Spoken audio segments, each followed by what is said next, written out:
Itu semua menjadi pecah, konflik bersenjata antar suku. Ada suku lain yang tiga intinya itu Serbia, Kroasia, dan Bosnia. Tetapi yang lain pun mengambil kesempatan di provinsi-provinsi lain, mengambil kesempatan akhirnya menggunakan momen itu jadi merdeka sehingga mereka jadi 7 negara. Kita berharap mudah-mudahan jangan sampai seperti di Bosnia, fanatisme suku, fanatisme agama, jangan sampai. Tapi sekarang ini yang terjadi di Indonesia unik, fanatisme kepada manusia. Kelompok politik Kelompok politik mempersenjatai rakyat. mempersenjatai ya. Iya. Milisi. Milisi. Dibentuk-bentuk milisi. Sehingga milisi ini menjadi militan. Menjadi militan dengan atributnya, seragamnya, macam-macam. Bahkan senjata juga punya, bebas. Sekarang kan banyak ormas-ormas mengaku dekat kekuasaan. Dekat dengan presiden. Dekat dengan menteri ini. Dengan Polri. Dengan TNI. Atributnya mirip-mirip. Maksud lo apa?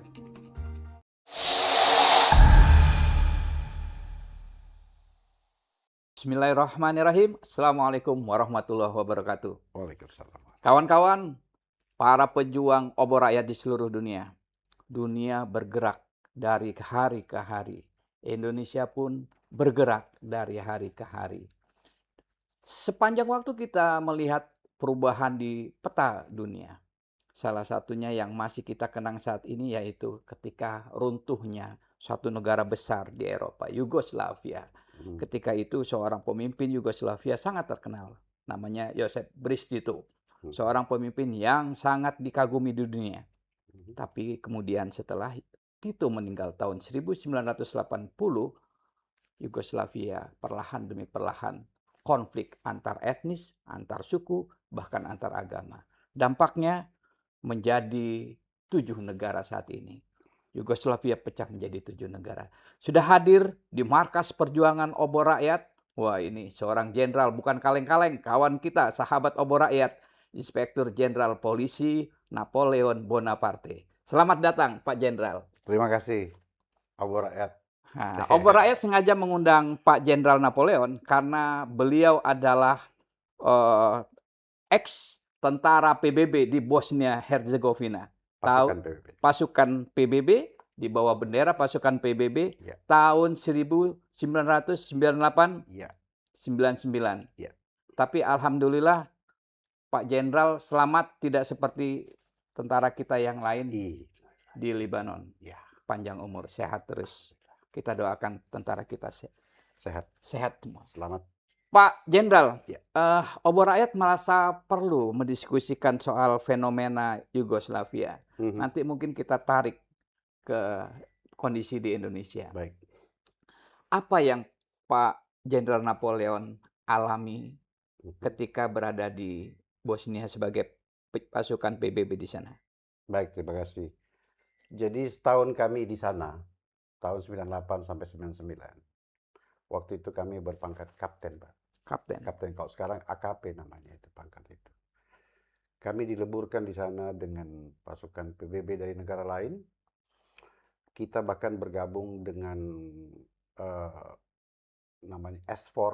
S4 itu singkatan bahasa Inggris, itu tentara dari berbagai dunia. Misinya perdamaian dunia, menjaga negara itu, rakyat supaya tetap kondusif karena akan mau melaksanakan pemilihan umum.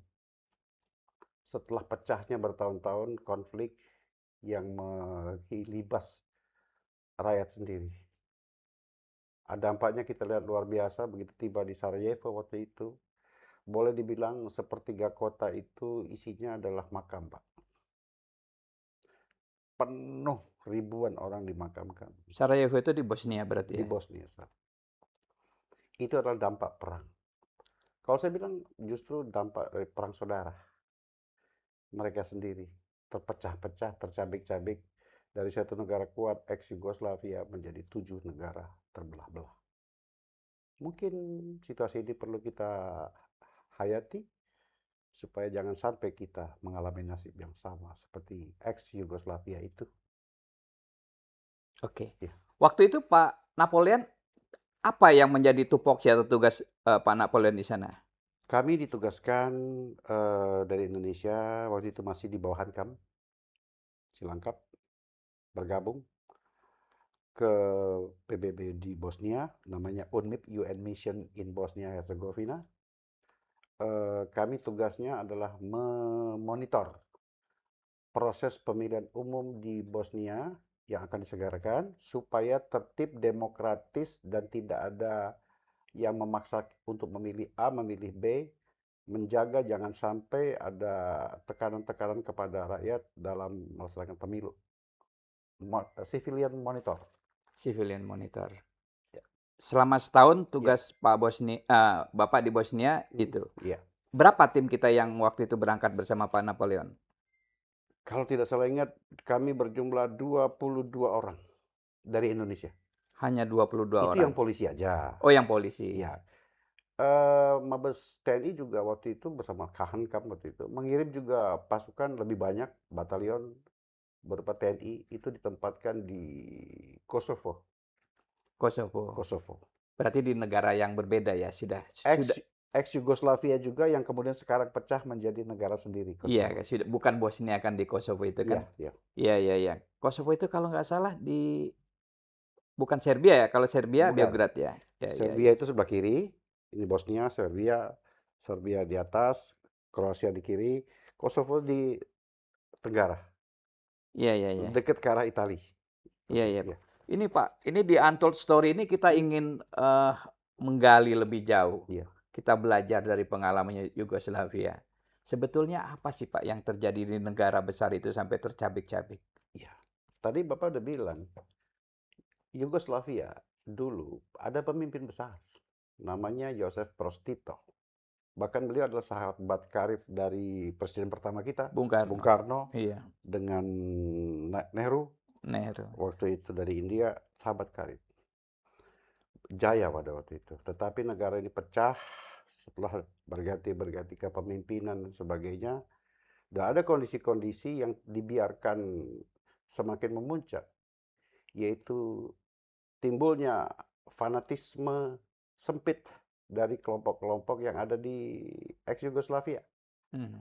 Lebih kepada fanatisme suku. Bayangkan di sana cuma ada 3, Pak. Suku. Iya, orang Kroasia, orang Serbia, dan orang Bosnia. 3 suku ini lebih mengental karena masing-masing yang Bosniak itu lebih beragama Islam, orang Serbia ke Ortodok, dan orang Kroat Nasrani Hmm. dan Katolik. Hmm. Itu pecah, konflik terbesar ada di Bosnia, Sarajevo kita lihat kenal sekarang. Tapi peristiwa pecahnya itu menyebabkan 7 negara tadi terbelah-belah. Dan mereka sekarang sendiri-sendiri. Negara berbeda. Padahal etniknya, suku, penampilan, warna mata, bahasanya pun sama. Oh, bahasanya sama? Semua sama. Cuma beda-beda. Ada yang satu pakai Y seperti susu. Orang Bosnia bilang mlijeko. Tapi orang Serbia bilang mleko. Hampir mirip-mirip. Beda-beda aksen aja. Dialeknya saja yang Itu berbeda. pecah, Pak. Kita Indonesia ada 250 suku dari Sabang sampai Merauke. Agama ada 5. Banyak juga yang ada kepercayaan. Itu faktor cukup beresiko apabila terjadi fanatisme sempit seperti yang terjadi di sana, di Indonesia ini. Iya, iya, iya. Bagaimana proses, pembantaian satu sama lain di sana atau perang saudara di sana itu secara real seperti apa? Pak Napoleon melihat secara langsung? Ya, kita melihat sejarahnya, Pak, membaca, melihat, dengar kiri kanan bagaimana, kenapa, tentunya dari PBB Mhm. juga menjelaskan kepada kami sejarah negara ini bisa begitu. Mmm. Pada waktu kepemimpinan presiden yang kuat seperti Joseph Broz Tito, semuanya nampak terkendali atau direkatkan. Tapi setelah beliau sudah tidak ada, diganti-ganti berikutnya ada presiden baru namanya Slobodan Milosevic kalau Slobodan kalau nggak Milosevic. salah. Di situ beliau pemimpin yang eh, lebih dekat kepada satu suku Etnis. etnis. Yang membantai Bosnia kalau nggak Iya, salah? itu Iya. dari Serb. dari Iya, Serbs yang di Beograd hari itu. Beograd. Dia sangat fanatis juga sang pemimpin ini kepada satu kelompok, sehingga seperti menganaktirikan kelompok dua yang lain. Hmm. Itu yang pertama. Yang kedua, adanya kebijakan pada saat itu eh, mempersenjatai rakyat, Mempersenjatai ya. ya, Milisi. milisi, dibentuk-bentuk milisi, sehingga milisi ini Hmm. menjadi militan dengan atributnya, seragamnya, macam-macam, Hmm. bahkan senjata juga punya bebas.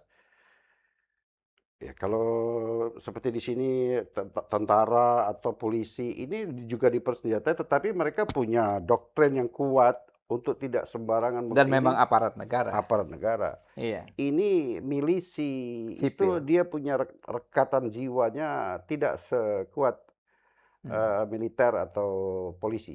Hmm. Jadi kemarahan, rasa tidak suka dan sebagainya ini keluar dalam bentuk fisik yang akhirnya bahkan pada waktunya pecah di sana itu rakyat ini meminta senjata dari Hmm. kelompok suku A misalnya. Datang ke batalion A, gudang senjata A contohnya, yang memang banyak kelompok sama. Mau ambil senjata, dibuka, Pak. Silakan ngambil, Pak. Bawa pulang ke rumah. Yang dekat sama sana minta batalion B. Ambil senjata dikasih, Pak.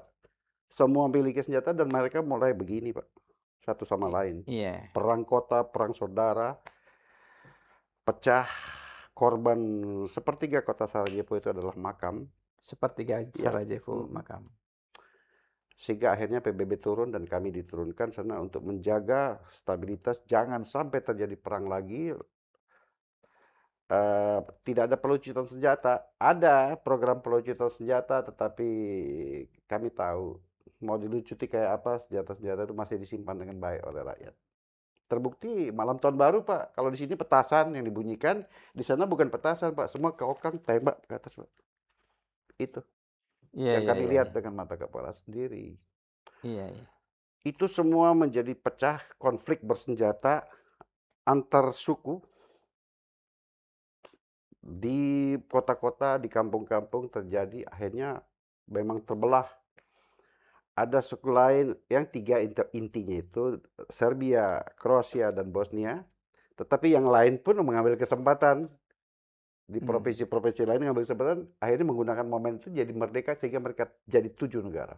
Yang tadinya hanya 3 etnik Iya, menjadi 7 negara. 7 negara. Karena mungkin wilayahnya terpisah. Iya, Ya. Saya ingat Pak Napoleon, saya pernah menonton satu film dokumenter sangat terkenal di dunia, judulnya No Man's Land, no man's land. Itu, dengan latar belakang perang Bosnia. ya betul. Saya nonton film itu tuh nggak masuk akal. Mhm, Itu seperti saya juga nonton film tentang Rwanda, tapi iya, ini lebih nggak masuk akal. iya, Orang baku bunuh, orang hamil ditembak. iya, Nah, faktanya itu kan film, iya, walaupun dokumenter. iya. Faktanya yang Bapak lihat seperti apa? Waktu kami datang, itu sudah UN datang, PBB datang, itu tidak terjadi lagi. Yang kami Oke, lihat sisa-sisa, Pak.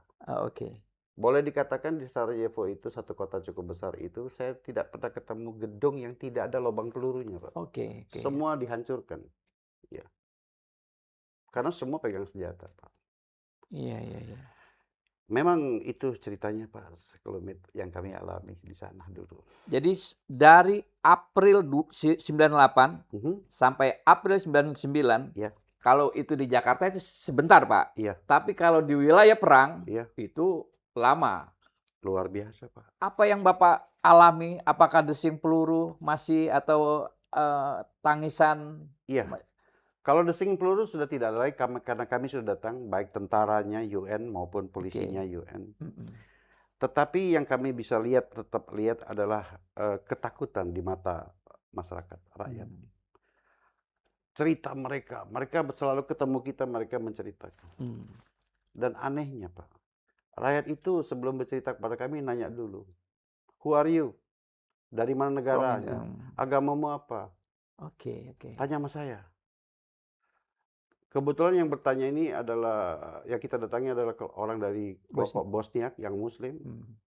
"Are you sure kamu Islam?" Saya bilang, "Iya, saya Islam." "Kok namanya ini?" Saya bilang, "Ya, apalah nama." Dia suruh saya syahadat, baru dia percaya, baru dia mau cerita. Suruh baca Al-Fatihah. Baca syahadat aja dulu. Oh, iya iya iya Begitu iya. syahadat satu, oh berarti benar nih. Iya. Karena apapun jadilah itu kan, baru dia Hmm. mau cerita, dia terbuka. Pak dulu kami banyak menderita, kakek, paman segala macam. Dibunuh. Iya, yang terjadi bahkan sampai sekarang bukan lagi tembak-tembakan, tetapi mereka kan mengungsi, refugees mereka Iya iya iya iya ke iya. Jerman, kemana-mana. Iya Setelah iya kami iya. datang, PBB sudah merasa aman, pulang kampung nih. Mereka kembali ke rumahnya, ke tanahnya, rumah yang hancur itu dia Iya. bongkar-bongkar, masuk tiba-tiba meledak mine atau ranjau. Ranjau darat, ya ranjau. Putus Pak kakinya Pak. Iya iya iya. Hah? Itu terjadi. Iya. Heeh, Iya iya iya iya, iya. iya, Kalau nggak salah kemudian, Presiden Serbia yang iya. Slobodan, Milošević itu kemudian menjadi, buruan PBB kalau nggak Iya, salah. dia di Mahkamah Kejahatan Iya Internasional. di Hagu ya, Karena di detik-detik terakhir itu ada satu orang jenderalnya, Kodrik. Jenderal Mladic. Iya Mladic. Mladic ini kecil Iya. orangnya tapi luar biasa sadis. Itu menganiaya masyarakat dari suku lain. Oke oke, ini menarik. Pak, boleh saya tarik ya Pak, Ya, pengalaman Pak Jenderal Napoleon di negara pecahan Yugoslavia, hmm, yang kemudian menjadi 7 negara, yang merdeka masing-masing itu, ke Indonesia. hmm. Pak Napoleon melihat situasi Indonesia ini apakah ada kemiripan? Atau apa yang harus kita, eee, kontemplasikan supaya kita tidak mengikuti jejak Yugoslavia?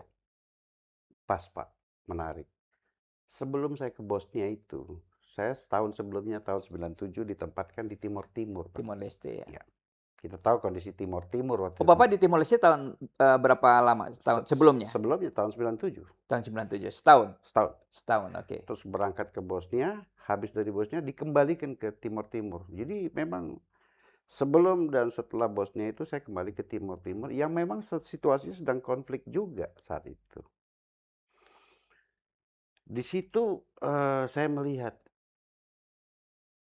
kalau sebelumnya ex Yugoslavia pecah, kemudian saya melihat di bagaimana di negara saya sendiri di Timor Timur waktu itu juga pecah akibatnya.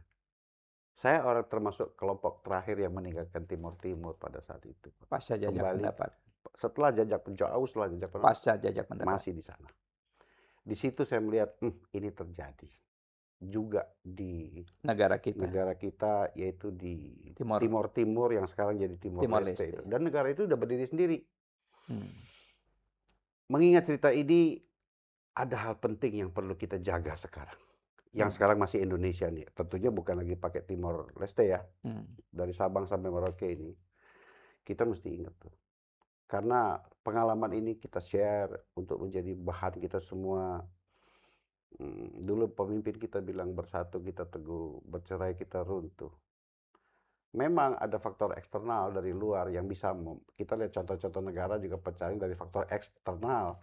Tetapi faktor internal itu sangat berpotensi untuk memecah belah kita, Pak. Kita tahu berapa kepemimpinan akhir-akhir ini kita lihat sekarang kalau baca di media tiap hari itu sulit cari orang yang penakut sekarang, semua pemberani, Pak. Iya, Berani ngomong, berani berbuat, berani apapun. Kita lihat, kok mendekati ke arah seperti itu ya? Ini nggak cuma ngomong doang nih di media nih orang-orang. Saya baca juga beberapa komen-komen netizen. Adanya multimedia, media ini juga mempercepat komunikasi. Kita bisa merasakan gerak hati, panas hati rakyat makin besar, makin besar. Difokuskan kepada ini. Besok kepada B, hantam B. B hantam sini balik. Kita lihat ini, wow. Ini perang proksi, ini sangat berbahaya. Kita berharap mudah-mudahan jangan sampai seperti di Bosnia, fanatisme suku, fanatisme agama, jangan sampai. Tapi sekarang ini yang terjadi di Indonesia unik. Fanatisme kepada manusia, Kelompok politik. kelompok politik. Hmm. Semua bikin bendera, dikibar-kibarkan bendera, ribuan bendera ada di mana-mana, bermacam-macam warna, kelompok-kelompok. Kita mengelompok-ngelompok diri nih. Iya, iya, iya. Dulu ada istilah kodok kampret, apa, Iya. terbelah dua. Hari ini terbelah, habis pemilu 2024, terbelah lagi anak abah. Kelompok ex-presiden Solo, Pak Jokowi. Kelompok ini, wow. Ada yang semua gerakan itu kan butuh duit, Pak.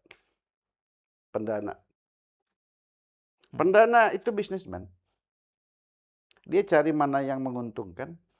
Dia tidak pernah berpihak kepada yang akan merugikan. Dia cari kalau investasi itu kepada yang untung. Mulai ya. Kalau motivasinya cuma untuk mendapatkan keuntungan, masih sah-sah saja, bisnismen kan begitu. Tapi kalau sudah punya agenda politik, agenda kekuasaan, ini yang berbahaya. Kalau di Bosnia itu dipengaruhi dari luar, Bosnya pendanaannya. dari Ya. luar. Yugoslavia itu pendana dari luar. Ada negara-negara superpower yang ikut membiayain begitu. Amerika. Iya, salah satunya. Amerika. Indonesia sekarang kondisi kita gini, tidak luput juga dari pantauan eksternal yang tertarik untuk berinvestasi kekuasaan. Melalui pengusaha-pengusaha, mungkin melalui kelompok ini. Who knows? Tapi nampaknya mereka yang disebut oleh banyak orang dengan sebutan oligarki, ini kalau tidak punya nasionalisme yang kuat, menjaga keutuhan Indonesia sebagai tanda terima kasihnya yang hidup dan besar di Indonesia, tetapi berafiliasi kepada luar negeri atau punya kepentingan agenda sendiri, sangat berbahaya, memecah belah persatuan kesatuan kita. Iya, iya, iya. Iya, iya. Bapak sudah melihat segenting apa kondisi hari ini? Jadi tadi Bapak menyebut ada anak Abah, anak Solo, istilahnya apa, Ya, Termul, ya kan? heeh. Ada kampret, yang Ya, ini iya, macam-macam dan lain-lain. ya, Ada banyak sekali nih faksi politik hari ini banyak, banyak. banyak sekali. Ya. Nah, Pak Napo melihat sudah segenting apa? Atau itu alamiah saja? Ini sudah bukan alamiah lagi, Pak. Kalau Oke. kelihatan, karena fenomenanya kita lihat. Satu, Hmm. yang punya agenda ada. Beberapa punya agenda. Agendanya pun banyak. Ada agenda ingin mendapatkan kekuasaan politik, itu jelas.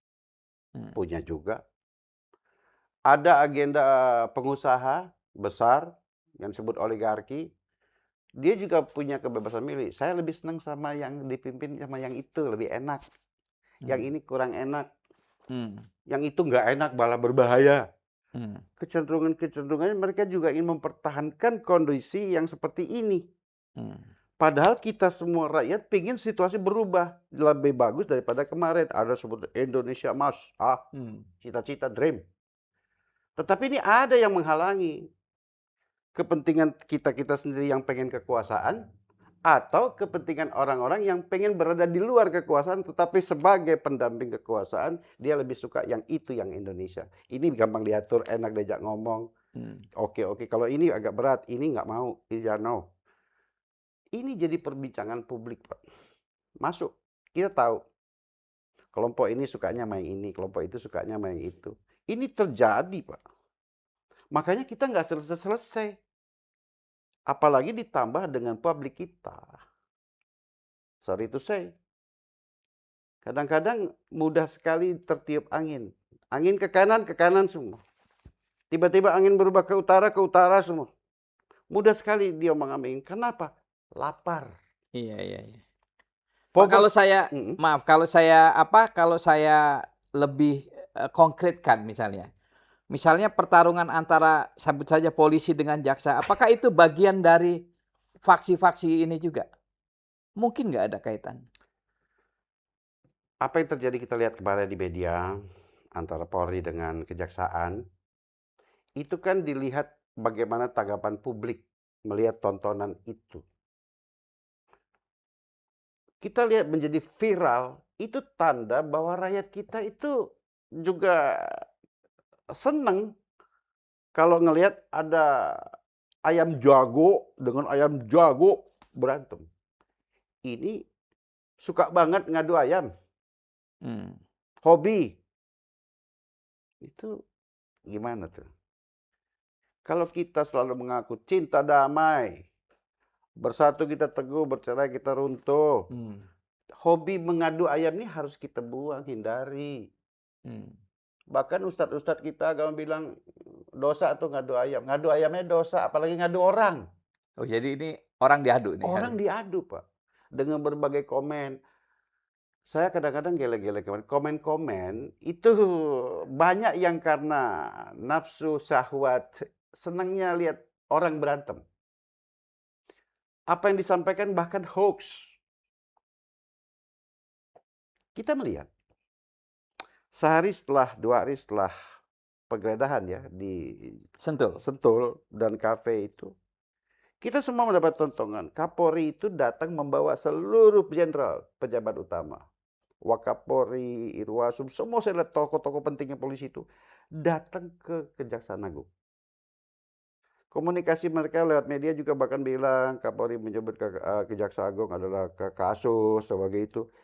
Itu dalam rangka menunjukkan kepada publik bahwa, well, kalau ada masalah berbeda pandangan dalam posisi hukum itu biasa. Tetapi it doesn't mean, tidak berarti kemudian seperti yang dibayangkan publik, kita fight begini. Sebab apa kalau itu terjadi? Yang paling rugi adalah kita semua rakyat, Pak. Hmm. Bayangkan, Pak. Ada pepatah tua dulu bilang, gajah dengan gajah bertempur yang mati itu pelanduk. Bukan si gajah. Hmm. Nah, tetapi memang perlu kita sikapi. Ada yang terjadi. Apa penyebabnya? Cuman yang bersangkutanlah yang tahu. Kita ini cuma penonton.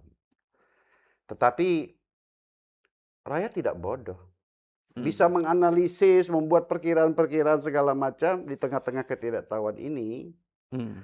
Maka sebetulnya menurut saya nih, tinggal bagaimana negara, dalam hal ini Polri dan Kejaksaan, memberikan public address, penyampaian kepada secara resmi, official, ini loh kondisinya.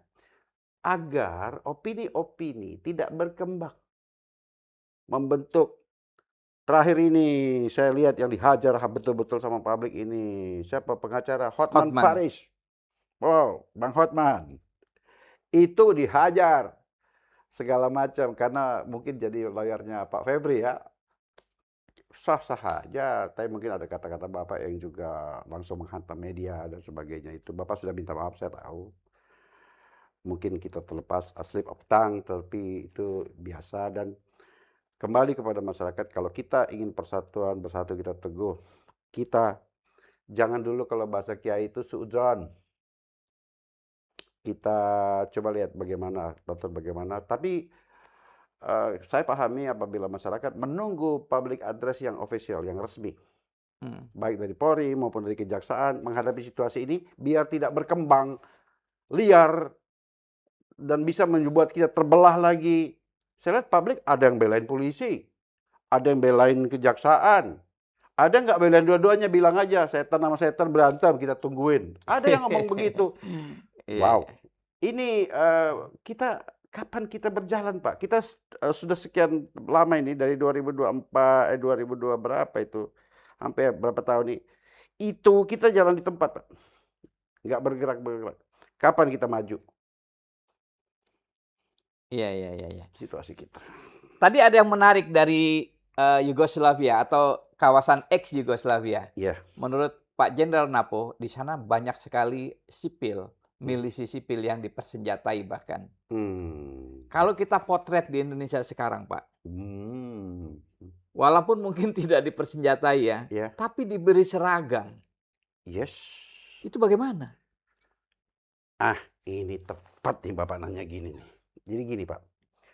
Bosnia itu, Yugoslavia itu pecah begitu. Dari dalam hati, keluarnya menjadi physical fight setelah rakyat sipil dipersenjatai. Mereka berbondong-bondong masuk ke batalan A yang pro sama dengan dia, ambil senjata. Akhirnya mereka berperang. Dibobol itu. Nah, kita punya potensi untuk di situ. Kita nih orang Indonesia nih, kecenderungan ya, saya lihat di publik nih, di media mana-mana, suka sekali sama seragam. Itu. Di depan komplek rumah saya itu ada orang sipil, udah tua sekali itu. Tiap ngatur jalan dia pakai seragam, kadang-kadang dia pakai celananya loreng seperti TNI, atasnya coklat kayak polisi, kan aneh Pak. Suka sekali pakai badge. Ormas-ormas nih, suka sekali pakai. Bapak tahu baret itu artinya apa? Iya, iya, iya. Pasukan TNI, Polri yang pakai baret tuh, itu punya spesialisasi Pak, kemampuan khusus. Tapi ini banyak sekarang orang suka pakai baret buat gagah-gagahan, buat Iya, iya, iya, foto-fotoan, iya. lambang ormasnya segala macam. Buat apa? Iya, iya, iya, iya. Karena ketangguhan itu bukan di seragam, di baju, tetapi ketangguhan itu di jiwa. Kalau menurut saya ya. Iya, Iya, iya, iya, iya. iya. Iya. Iya. Suka sekali berseragam. Ada satu fenomena, saya lihat satu orang, saya lupa namanya itu. Pakai baret, pakai seragam, bintangnya saya hitung yang ada di topi, di tangan 7. itu 34. Oh, iya, iya. Ada 34 bintang. Loh kami ini di tentara, di polisi ini Pak. Dapat satu bintangnya itu 30 tahun lebih baru dapat bintang satu Pak. Dia bintangnya 37 biji.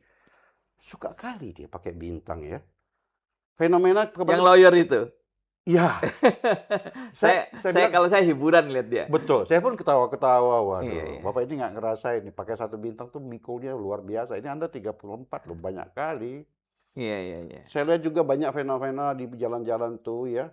Pernah dulu anggota polisi pernah nangkap satu mobil mewah, Jeep SUV dengan bintangnya 4 Pak.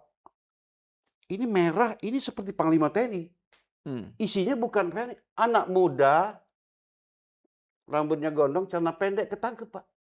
Rupanya tinggalnya waktu itu kalau nggak salah di daerah kota tuh. Jalan Gajah Mada sekitar situ.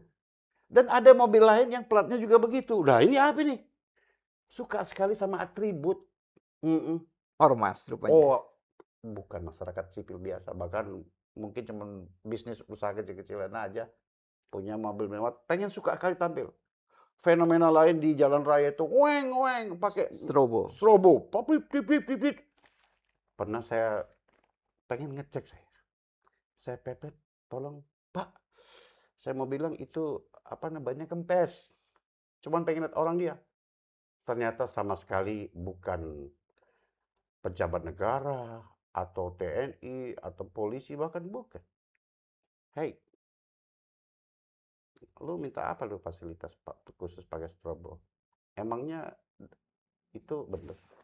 Iya, iya, iya. Jadi fenomena kita suka berseragam, atribut-atribut ini satu potensi yang berbahaya apabila betul-betul legalisasi oleh negara. Sekarang kan banyak ormas-ormas mengaku dekat kekuasaan, dekat dengan presiden, dekat dengan menteri ini, dengan Polri, dengan TNI, atributnya mirip-mirip. Maksud lu apa? Dulu saya ingat zaman dulu kita ada razia TNI dan Polri itu seragam TNI dan Polri yang ada di mana-mana. Pasarnya Senen ada, Bayoran Baru ada, jual-jual perlengkapan TNI. Emangnya kita nggak punya koperasi kan kita punya, ngapa itu dijual di sana? Sehingga rakyat sekarang Iya, pada iya, pakai iya, ini, iya. pakai sedang gaya-gayaan. Iya, Wah iya, Pak, iya. gayanya begitu pakai seragam, pakai kopel Pak, wah semua ditendang sama dia Pak. Iya, iya, iya. Ngatur pakai peripitan, peluit-peluit, waduh. Ini kalau seperti dibandingkan dengan Yugoslavia, dipersenjatai betul, bisa jadi pemicu perang fisik seperti di sana. Mudah-mudahan itu tidak terjadi. Kemarin ada fenomena apa? Retreat. Retreat. Oh, foto retreat. Wah, gagah kali nih. Walaupun pakai loreng, pakai ini, pakai sepatu, agak, kalau kami bahasa kami bilang ngowoh. Ngowoh itu nggak rapi. Kalau kami kan harus rapi, sekeng, bagus, tepat ini. Jangan miring-miring. Dia miring-miring tapi yang penting gaya udah begini, gayanya udah selangit tuh. Ini kalau cuma buat kebanggaan memiliki wawasan, kebangsaan bagus. Tetapi kalau kemudian setelah itu dipakai-pakai untuk koboi-koboyan, untuk macan-macanan kata orang Bature, itu berbahaya. Iya, enggak. Kenapa? Itu kadang-kadang dipakai untuk melanggar hukum. Naik mobil seenak-enaknya, pakai strobo, merasa kayak orang pejabat penting padahal bukan siapa-siapa. Karena pernah latihan doang, Iya. kemana-mana pakai seragam loreng. Yang kalau saya nggak mau suka yang gitu-gitu. Saya orang sipil, Pak Oke, Jenderal Napo. iya, Menurut saya, boleh dong saya mengkritik? boleh dong. Ya. Hmm. Kan, asumsinya mengapa dilakukan retreat dengan Hmm. seragam tentara atau militeristik atau seragam apapun itu, Hmm. untuk membangun, nasionalisme, untuk membangun, disiplin Iya, dan lain-lain. iya. Seolah-olah Hmm. bahwa disiplin, nasionalisme dan lain-lain itu hanya bisa dibangun oleh pasukan berseragam. Mhm. Mhm. Bahwa sipil itu tidak punya itu semua. Mmm. Apa benar begitu, Pak Jenderal? Iya memang Pak, kita tuh kan pernah mengalami beberapa pelatihan-pelatihan, dan pelatihan-pelatihan itu memang membentuk disiplin. Di negara-negara luar, kita tahu ada namanya sekolah apa yang tamat SMA selama berapa bulan dilatih untuk bela negara, untuk membentuk sifat nasionalisme, sikap nasionalisme. Itu bagus Pak, supaya kita jangan jadi pengkhianat bangsa Pak. Tetapi itu kalau diartikan jadi jagoan, berbahaya. Ini perlu diajarkan tuh di teater-teater itu supaya jangan kemudian pelatihan ini dipakai menjadi senjata alasan untuk koboi-koboyan di luar ya. Itu perlu ditanamkan itu mental itu. Karena kami dulu latihan TNI, latihan Polri, kami satu satu kawah canda di muka. Itu doktrin pertama. Kita dengan seragam ini adalah pelayan masyarakat, pelindung masyarakat, negara dan bangsa, bukan untuk jaga-jagoan. Karena jagoan itu ada di jiwa, bukan di seragam. Karena itulah makanya kami Purnawirawan sudah tak berseragam lagi pun, tapi jiwa itu masih melekat. Iya, iya, iya, iya, Ya. iya. Yang lebih menarik nih Pak, bahkan ada tokoh-tokoh yang sangat populer, ya disebut oligarki lah gitu ya. Mhm. Ada Tommy Winata, ada Aguan, ada pengusaha-pengusaha pakai seragam tentara, ya kan? Ya. Mu Menurut Pak Jenderal perlu memang itu Pak? Apa manfaatnya? Kalau hanya sekedar dalam latihan itu nggak apa-apa. Karena apa? Seragam ini memberikan dampak psikologis untuk punya tumbuh perasaan senasib sepenanggungan. Oh, Bahwa kita sama, kita tidak beda, nggak ada si kaya, nggak ada si miskin. Nggak boleh pakai jam emas, di sini jam biasa, kita tidak pakai jam, kita jam itu, sepatunya sama, hmm. bahkan pakaian dalam pun sama, setara, tidak ada perbedaan. Ini membentuk ikatan, Pak. Tetapi kalau sampai di luar setelah latihan, masih petentang-petentang dengan itu, ini mau karnaval atau mau apa nih? Kira-kira gitu. Bahkan yang lebih lucu lagi nih Pak, mohon maaf ya Pak, saya lebih dekat secara kultural saya lebih dekat dengan NU ya. Oh ya, Tapi NU juga ada pasukan tentara-tentaraannya juga, Banser NU. salah satunya. Kenapa? Kenapa ya pakai seragam itu, Ya, ngapain ya? baret.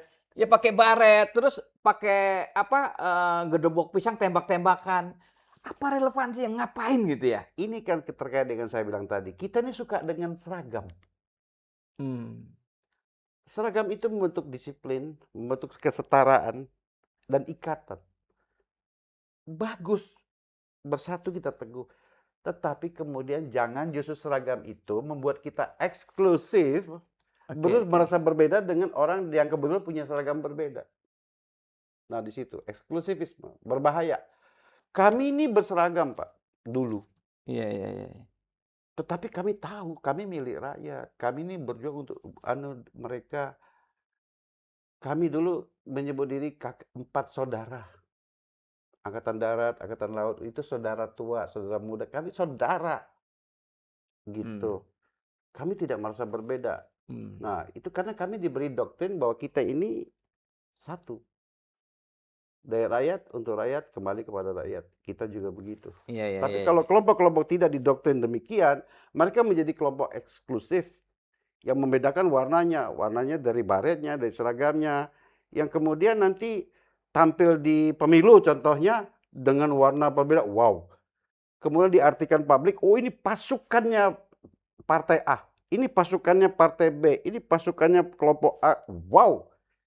Mengingatkan saya kepada Bosnia, Iya, iya, Yugoslavia. iya, iya. Ya, ya, ya. Jadi itu bisa saja memicu perpecahan seperti di Yugoslavia ya? Insya Allah nggak terjadi di Indonesia. Kalau kita ingat kembali itu. Iya, iya. Kalau secara real, Pak Jenderal, Anda setuju nggak kalau baju seragam lorang-loreng, Hmm. ormas-ormas itu dilarang aja? Berlebihan nggak sih itu? Kalau saya setuju. Setuju? Kita dulu pernah itu ada operasi bersama gabungan TNI Polri untuk tidak, Pak, saya keluar komplek rumah saya ini di Kalibata nih. Begitu depan tuh ada satu baliho ukurannya 2 meter kali 3 meter. Gede banget, Pak. Ada seseorang wajahnya ganteng, Bapak itu, pakai seragam, Pak. Loreng tapi bukan loreng seperti TNI ya, loreng sendiri warnanya apa, agak abu-abu gitu. Yang saya bikin kaget apa, bintangnya, Pak. Punya bintang 4, Pak. Apa ini panglima mana ya? Makan di warteg bayar nggak itu? Nggak tahu. Ini gampang banget gitu loh. Iya, iya, Bukan iya. saya iri, enggak.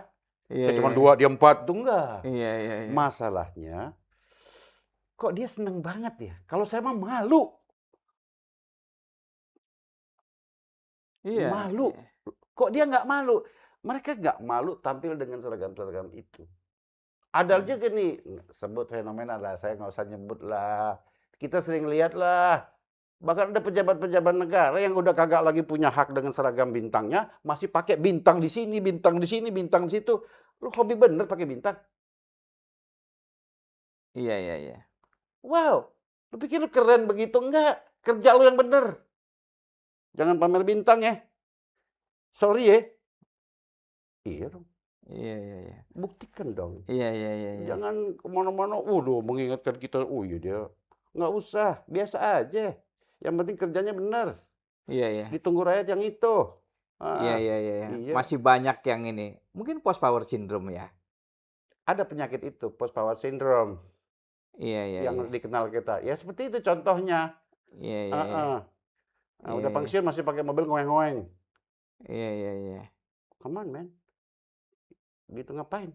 Kalau dulu demi tugas, kepentingan perlu prioritas, mendatangi TKP perlu cepat, kalau nggak orang mati di kecelakaan. Sekarang ngapain? Masih pakai ngoeng-ngoeng, apaan? Sok-sok. Iya, iya, iya. Iya. Iya. Ya. Nah itu oke lah kalau yang itu tadi ormas. Yang kemarin tuh yang baru, bahkan kemudian juga ada beberapa korban yang meninggal. Para pengelola SPPG atau koperasi. Koperasi Merah Putih atau SPPG gitu, Iya. para manajernya itu. Iya. Dilatih militer, pakai seragam militer. Itu apa perlu ya? Kalau saya artikan itu pelatihan nampaknya untuk membangun jiwa korsa. Ya korsa untuk apa kan mereka lain? Persatu mereka ini, tadinya itu ya. Eh, Oh, supaya satu mindset bagus untuk Koperasi Merah Putih sesuai dengan misi visinya dibedakan. Yaitu Bapak Ibu monitor, lakukan itu di dalam aja.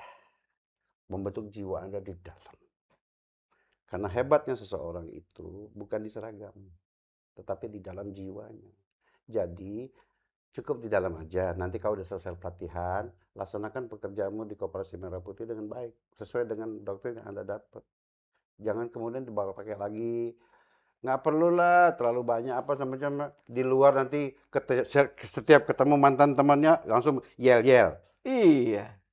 Norak. Norak menurut saya. Norak. Iya, Norak, iya. Pak.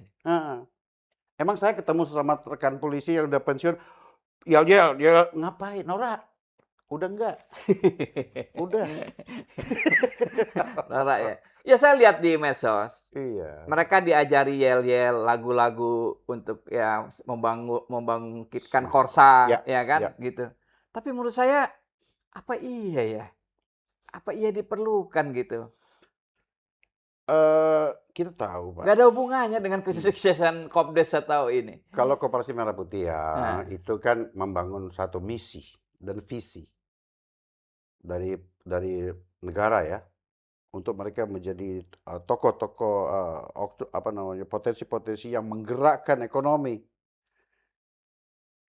Dalam hal ini sebetulnya lebih tepat kalau visi dan misinya Koperasi Merah Putih itu yang jadi alat pemersatu Anda. Visi dan misinya itu di dalam. Kita ini suka sama hal-hal yang fisikal dan kelihatan, tapi di dalamnya kagak. Padahal yang penting yang dalam itu, jiwa itu. Kalau sudah di sana jangan jadi pengkhianat. Maksudnya di Koperasi Merah Putih, misalnya di BGS segala macam, itu jiwa, korsanya ada di situ, buat negara, buat rakyat. Enggak, maksud saya gini Pak Napo, apa hubungannya membangun visi dan misi Koperasi Merah Putih, ya kan, dengan seragam, yel-yel, apa hubungannya? Saya mikir-mikir, apa ya? Apa hubungannya? Apa otak saya nggak nyampe? Begini Pak, dulu waktu saya di bawah 18 tahun, saya adalah sivilian biasa, saya anak sekolah. Hari itu, tahun 84, kami dimasukkan di satu tempat di Magelang, di basis militer versi saat itu. Kami juga bingung, wow kayak begini ya. Tapi sekarang saya menyadari, itulah yang membentuk doktrin jiwa saya sebagai sesama dengan teman-teman untuk bangsa dan negara. Persatuan, kesatuan, merah putih dan segala macam, cita tanah air, itu perlu. Itu berguna apabila diterapkan dalam perjalanan karir kami sampai mati. Nah sekarang untuk Koperasi Merah Putih, saya pikir itu sama untuk menyatukan orang yang terberai dari mana, satu jiwa korsa, satu hidup, itu bagus Pak. Memang harus begitu, disiplin perlu, jiwa korsa perlu Pak. Untuk mencapai visi dan misi tadi. Tetapi kemudian jangan dipakailah itu untuk kepentingan lain. Apalagi berlebihan, menjadi eksklusif. Karena eksklusivisme itu perlu, disiplin itu perlu, jiwa korsa itu perlu untuk mencapai visi dan misi. Seharusnya visi dan misinya Koperasi Merah Putih dan yang lain itu menjadi alat pemersatu Anda lebih. Jadi antara visi dan misi dengan dikasih seragam itu masih nyambung atau nggak nyambung menurut Pak Napo? Seragam dalam pelatihan itu hanya alat untuk membentuk sana, untuk itu. Masih boleh lah. Alat. Masih boleh pada saat pelatihan. Tapi kalau setelah pelatihan di mana-mana, di pasar bikin kayak itu, Anda mau karnaval namanya. Oke, Pak Napo. Nah, ini kita tutup diskusi, bukan diskusi. Ya, ini untuk kepentingan kita bersama, ya kan. Itu nanti, Pak, di Koperasi Merah Putih, Kopdes Merah Putih akan dijual banyak barang. Ada salah, ini pertanyaan terakhir, sekaligus question atau teka-teki buat Pak Jenderal. Kalau Bapak bisa menjawabnya, akan dikasih hadiah kopi obor rakyat. Serius? Serius. Oke. Jadi di koperasi itu Pak, akan dijual barang, macam-macam barang. Ada satu barang yang dijual yang paling hebat, sebuah lampu.